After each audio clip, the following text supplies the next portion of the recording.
UDF സ്ഥാനാർത്ഥി K Muraleedharan Anthikad പഞ്ചായത്തിൽ പ്രചരണം നടത്തി.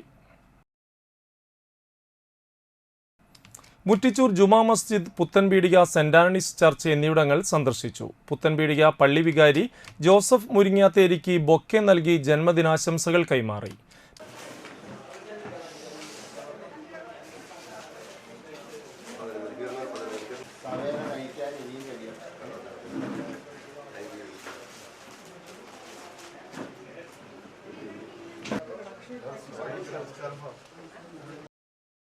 പ്രശസ്ത സിനിമാ സംവിധായകൻ സത്യൻ അന്തിക്കാടിന്റെ വീട്ടിലെത്തി വോട്ട് അഭ്യർത്ഥിച്ചു.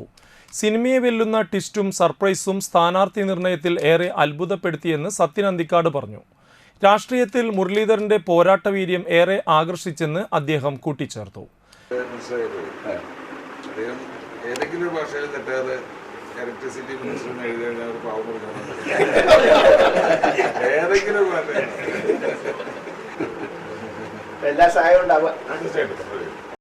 അന്തിക്കാട് സെന്റ് ആന്റണീസ് ദേവാലയത്തിലും കെ മുരളീധരൻ സന്ദർശിച്ചു. Sunil Anthikad, Sunil Lalur, Anil Pulikkal, PI Shoukath Ali, KB Rajeev, VK Mohanan, MR Ramdas, Shine Pallipparambil, Bijesh Pannippulath, Raghu Nallayil, E Rameshan, Rasiya Habeeb, N Balagopal, Yadukrishnan, Kiran Thomas എന്നിവർ നേതൃത്വം നൽകി. ജാതിമതഭേദം കൂടാതെ ജനങ്ങൾ UDFനെ പിന്തുണയ്ക്കുന്ന കാഴ്ചയാണ് കാണുന്നതെന്നും UDFന്റെ ഭൂരിപക്ഷം വർദ്ധിപ്പിക്കുന്ന പ്രവർത്തനങ്ങളിലാണിപ്പോൾ എന്നും മുരളീധരൻ അഭിപ്രായപ്പെട്ടു. ഓരോ ദിവസം കഴിയുന്നതോറും UDFന്റെ സാധ്യത വളരെയധികം വർദ്ധിക്കുകയാണ്. ഇപ്പോൾ ഏതാണ്ട് ഞങ്ങൾക്ക് ശുഭപ്രതീക്ഷയാണ്. ഭൂരിപക്ഷം വർദ്ധിപ്പിക്കുക എന്നുള്ളതാണ് ഇപ്പോൾ പ്രവർത്തകരുടെ പ്രധാന ലക്ഷ്യം.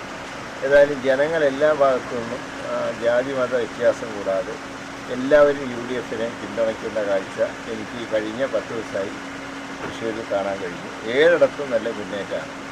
ഇടതു മുന്നണിക്ക് മുൻപ് കഴിഞ്ഞ തവണ സാധാരണ കിട്ടാറുള്ള നാട്ടിക, പുതുക്കാട് മണ്ഡലങ്ങളിൽ പോലും ഇത്തവണ പാർലമെൻറ്റിൽ കഴിഞ്ഞ പ്രതാപം കിട്ടിയ ലീഡുണ്ടായിരുന്നു. അത് ഇത്തവണയും അത് ലഭിക്കും എന്നുള്ള 100% ഞങ്ങൾക്ക് പ്രതീക്ഷിക്കും.